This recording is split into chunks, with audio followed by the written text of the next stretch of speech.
Hello my dear students, आज अपन 135 के कुछ इंपॉर्टेंट क्वेश्चंस लाए हैं जो कि एग्जाम पॉइंट ऑफ व्यू से इंपॉर्टेंट है और ये सॉल्यूशंस चैप्टर से हैं. So let's start with it. Okay, so these are the questions. सी सॉल्यूशन से देख. तो सबसे पहले अगर आप फर्स्ट क्वेश्चन देखते हो तो first question is which of the following is correct statement for a solution of water in ethanol. ये जिसमें एयर लिखा हुआ है, ये क्वेश्चंस आपके आए हुए हैं. ओके, तो ये क्वेश्चन पेपर में से ही उठाए हैं मैंने. सबसे पहला है कि कौन सा करेक्ट स्टेटमेंट है for a solution of water in ethanol. तो मैंने आपको बताया था कि ये वाटर इन इथेनॉल वाला एग्जाम्पल जो है ये पॉजिटिव डेविएशन शो करता है एंड राउल्स लॉ को ओबे नहीं करता है. ठीक है, तो इसका आंसर ये है. Then which of the following solution is an example of a nearly ideal solution.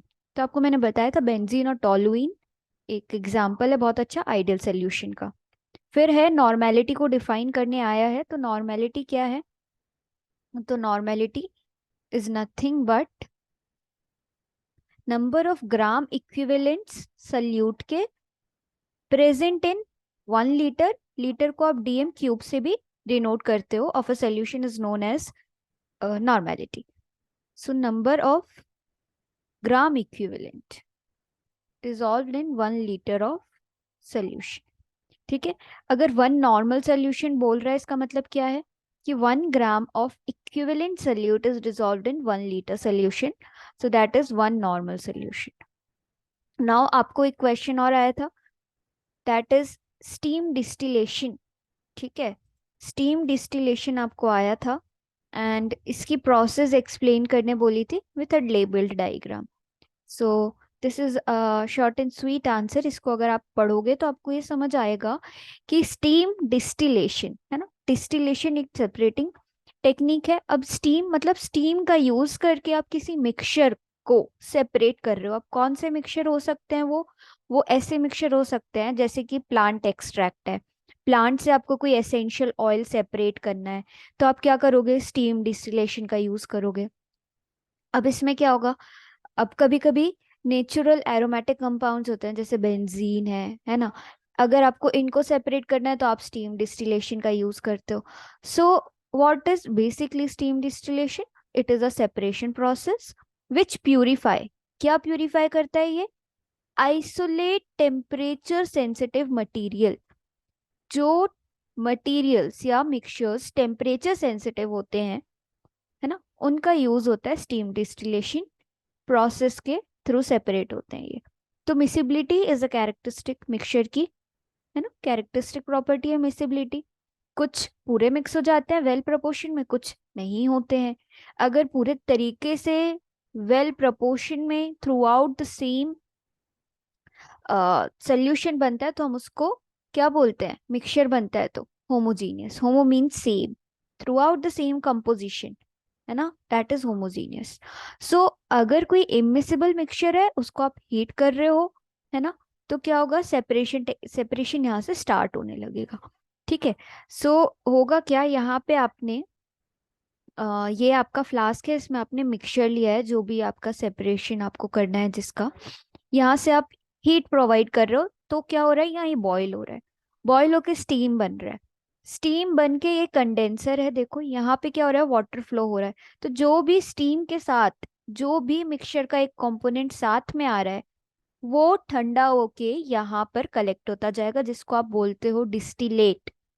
ठीक है, जो कि रिसीवर फ्लास्क में जाके कलेक्ट होगा. फिर क्या करना है? आप हीट कर रहे हो, एक कंपोनेंट यहाँ सेपरेट हो गया डिस्टिलेट में, दूसरा कंपोनेंट बेंट ट्यूब से होता हुआ इधर आएगा. ठीक है, और एक इधर सेपरेट होगा. सो this is how steam distillation works. तो इस तरीके से आप इसको एक्सप्लेन कर सकते हो. Okay, now coming to how does the solubility of gas change with decrease in temperature. 2022 में आया था. तो मैंने आपको बताया था कि dissolution of a gas is an exothermic process.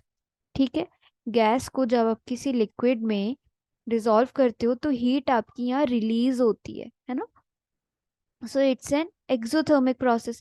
तो अगर आप टेम्परेचर बढ़ाते हो तो क्या होता है कि बैकवर्ड प्रोसेस होती है, अगर आप टेम्परेचर घटाते हो तो एक्सोथर्मिक प्रोसेस फेवर होती है। ठीक है, तो सॉलिबिलिटी कैसे चेंज होती है डिक्रीज इन टेम्परेचर से? सॉलिबिलिटी बढ़ती है। ओके, क्योंकि ये एक्सोथर्मिक प्रोसेस है, ऑलरेडी हीट निकल रही है, और टेम्परेचर बढ़ाओगे तो चेटिलियस प्रिंसिपल के अकॉर्डिंग बैकवर्ड रिएक्शन होती है।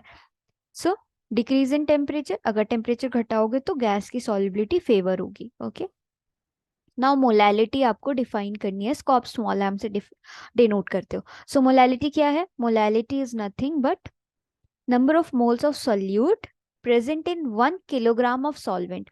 तो इसका फॉर्मूला होता है WB/MB into 1000 upon weight of solvent in grams. ठीक है, तो ये क्या है? ये मोल्स है। मोल्स कैसे निकालते हो आप? वेट अपॉन मॉलिक्यूलर मास है ना, और 1000 अपॉन वेट ऑफ सॉल्वेंट। तो ये आपका हो गया मोलैलिटी। नाउ आपको क्या करना है? अब आपको यहाँ पे कैलकुलेट करना है 6th क्वेश्चन में, दैट इज मोलैलिटी कैलकुलेट करनी है 2.5 ग्राम ऑफ एसिटिक एसिड जो कि 75 ग्राम्स में डिजोल्व है। तो हमें पता है मोलैरिटी का formula WB, B for solute, A for solvent, 1000 upon WA in grams. तो WB क्या है आपका? 2.5 ग्राम्स। देन आपका MB, मॉलिक्यूलर वेट कितना होगा? कितना होगा मॉलिक्यूलर वेट एसिटिक एसिड का? एसिटिक एसिड का फॉर्मूला होता है CH3COOH। तो कार्बन दो है, कार्बन का एटॉमिक नंबर 6, एटॉमिक मास 12, एक का, दो का 12 + 12। हाइड्रोजन चार है, इसका atomic mass molecular mass same होता है तो 4। ऑक्सीजन का एक का 16, दो का 32। तो इसको ऐड करोगे तो 60 आएगा। तो मॉलिक्यूलर मास इतना हो गया सल्यूट का। Now 1000 upon 75। अब आप इसको सॉल्व कर लो तो ये आपका आंसर आ जाएगा। ठीक है, अब इसको सॉल्व कर लो, है ना। आपकी मोलैलिटी आएगी किसमें? मोल्स पर केजी में। ओके, सो ये समथिंग कुछ 0.5 आएगा, आप सॉल्व करके इसको देख लेना।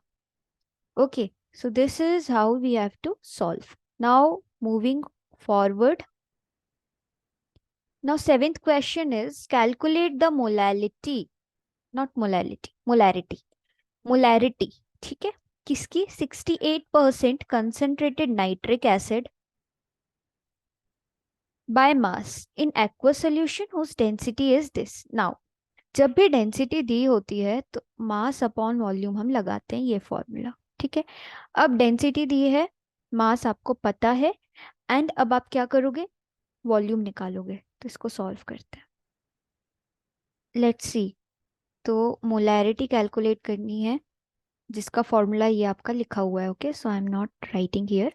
We will start from density equals to mass upon volume. Density दी है 1.504, मास 100 ग्राम्स। ठीक है, हम 100 ग्राम्स के लिए लेते हैं। नाउ इस क्वेश्चन को कर रहे हैं हम, है ना। ग्राम दिया है ना, परसेंट बाय मास दिया है तो 100 ग्राम। अब यहाँ वॉल्यूम, तो वॉल्यूम उधर ले जाओ, 100 अपॉन 1.504 तो इंटू 10⁻³ अब इसको सॉल्व करोगे तो आपका वॉल्यूम आ जाएगा। ठीक है, अब आप यहाँ पे क्या करोगे? Molarity WB/MB। सो WB क्या है आपका? यहाँ पर WB है वेट ऑफ सॉल्यूट। तो WB कितना है? 68 है ना, ये कंसेंट्रेटेड नाइट्रिक एसिड। अब इसका मॉलिक्यूलर मास या मोलर मास कितना होता है? तो मोलर मास आपको पता है 63 होता है। कैसे निकाला? HNO3 होता है, हाइड्रोजन का 1, नाइट्रोजन का 14 + 16 इंटू 3। ओके, तो इस तरीके से आप निकालोगे तो 63 आएगा। अब यहाँ पर आपको क्या रखना है? 1000 और वॉल्यूम आपका जो भी आया, तो वॉल्यूम मान लो ये कुछ 66.4 आता है। ओके, तो इसको जब सॉल्व करोगे तो आपकी यूनिट आएगी, वैल्यू आएगी, और यूनिट क्या आएगी? Moles per litre. ओके, तो ये आपका सॉल्व हो गया। अब अपन आगे बढ़ते हैं। दैट इज, अब आपको इस क्वेश्चन में कैलकुलेट करनी है तीनों चीजें, तो इससे आपको समझ आ जाएगा। देखो क्या है ये, 10% weight by weight glucose solution दिया है, वाटर दिया है जिसकी डेंसिटी दी है, कैलकुलेट करना है मोलैरिटी, मोलैलिटी, मोल फ्रैक्शन। ये सिंबॉलिक रिप्रेजेंटेशन है, ठीक है। तो सबसे पहले हम मोलैलिटी देखते हैं। तो मोलैलिटी का फॉर्मूला आपको पता है, weight upon molecular mass into 1000 upon weight of solvent in grams. तो 10% है ना, तो 10% वेट बाय वेट मतलब 10 grams dissolve in 100, okay, grams. तो 10 अपॉन मॉलिक्यूलर वेट ग्लूकोज का C6H12O6, इससे आप कैलकुलेट करोगे तो आपको आएगा 180, ठीक है, into 1000 upon weight of solvent. अब जब ये 10 gram weight by weight glucose solution है, मतलब 10 ग्राम ग्लूकोज है आपका, तो 90 ग्राम्स क्या हुआ, वाटर हुआ। तो 90 हम यहाँ रखेंगे। मोलैलिटी जब आप कैलकुलेट करोगे तो आपकी कुछ आएगी कितनी, 0.62 समथिंग आपकी मोलैलिटी आ जाएगी, okay. Now mole fraction, mole fraction हम देखें ग्लूकोज का, तो मोल फ्रैक्शन कैसे निकालते हैं, number of moles of dead component divided by total moles, ठीक है। फिर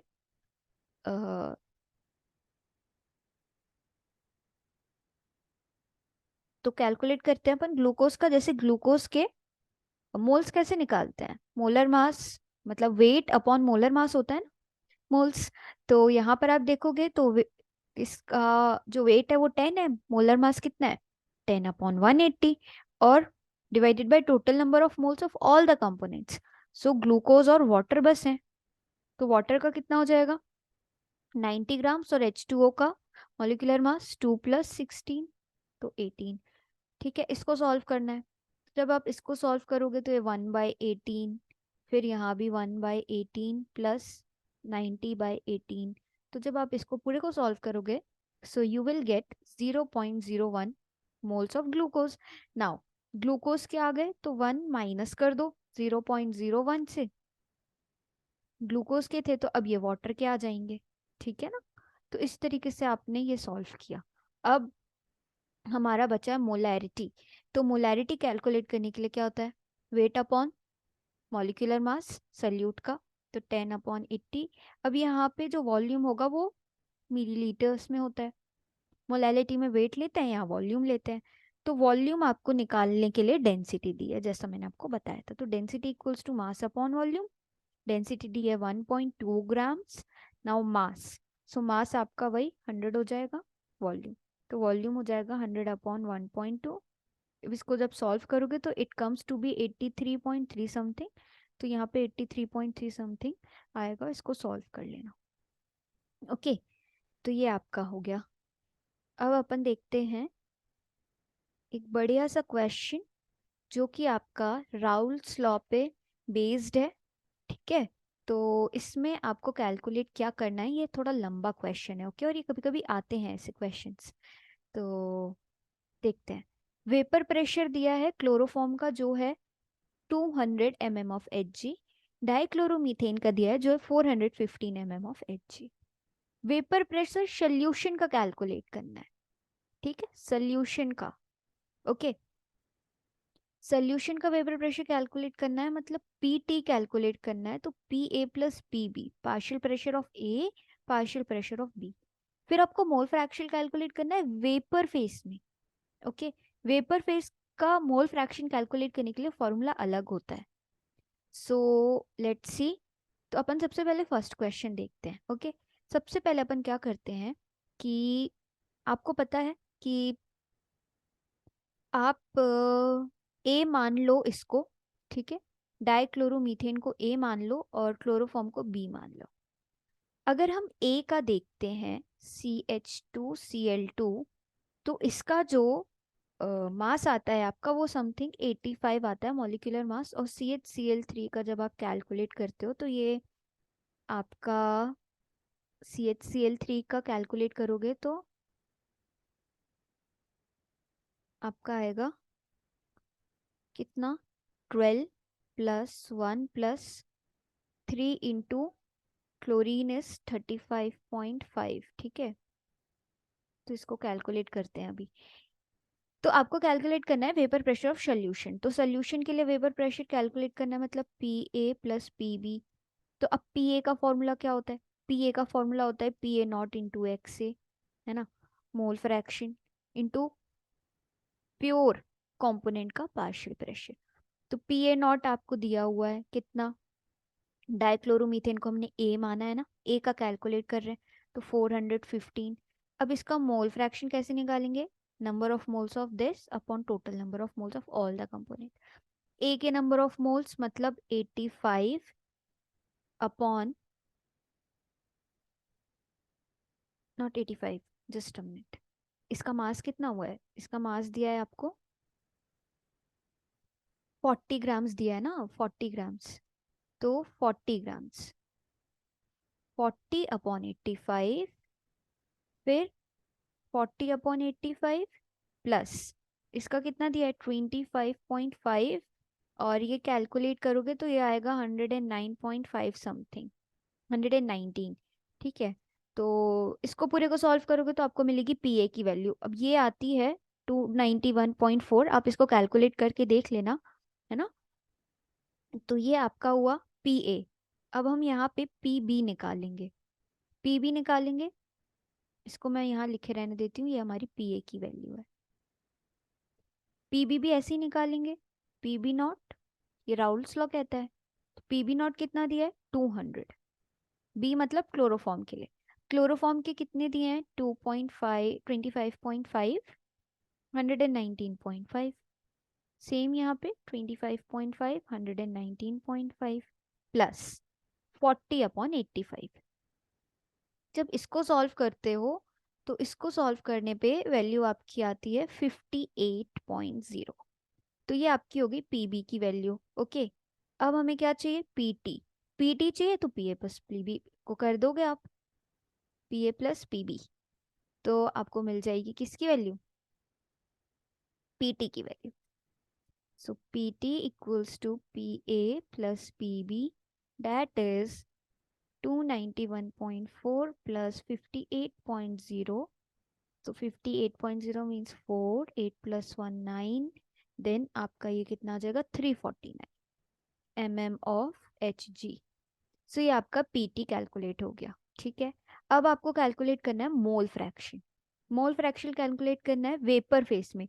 तो वेपर फेस में जब आप मोल फ्रैक्शन कैलकुलेट करते हो ना, तो उसका फॉर्मूला होता है P total upon, sorry, P A upon P total, उस कंपोनेंट का पार्शियल प्रेशर एंड टोटल। अब यहाँ मैंने नॉट नहीं लगाया है, ध्यान देना, नॉट नहीं लगाया मतलब ये प्योर का नहीं पूछ रहा है, सोल्यूशन में प्रेजेंट जो है उसका पूछ रहा है।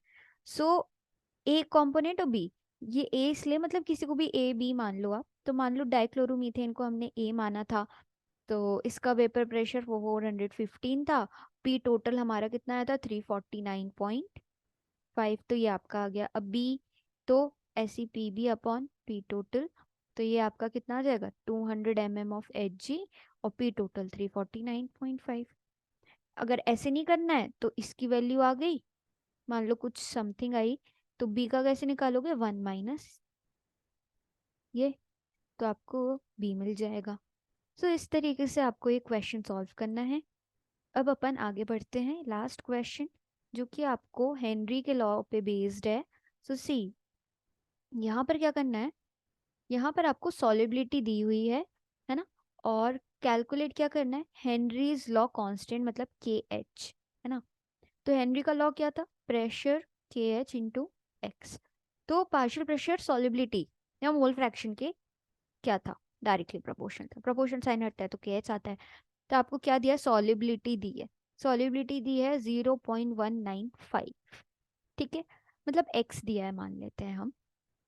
तो हम क्या करेंगे, ये एम दिया है मतलब स्मॉल एम मतलब मोलैलिटी, मोलैलिटी मतलब इतनी मोलैलिटी है, मतलब क्या कि 0.195 मोल्स किसके, H2S के डिजॉल्व्ड हैं 100 ग्राम्स ऑफ वाटर में, ठीक है, क्योंकि यहाँ वाटर की बात हो रही है और मोलैलिटी में हम वेट लेते हैं।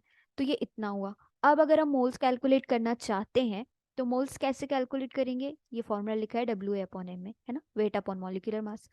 तो वेट हो गया 1000/18, किसका, वाटर का। इसको कैलकुलेट किए तो हमें वाटर के मोल्स मिल गए, ठीक है।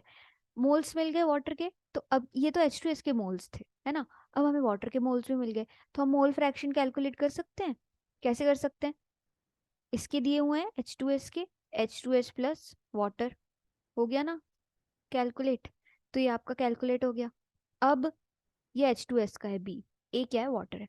अब KH = 1/x होता है, ठीक है।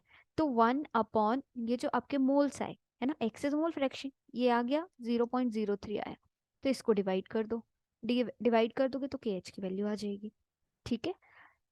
So this is how we have to solve the questions, and I hope आप लोगों को समझ आया होगा। Thank you, keep learning.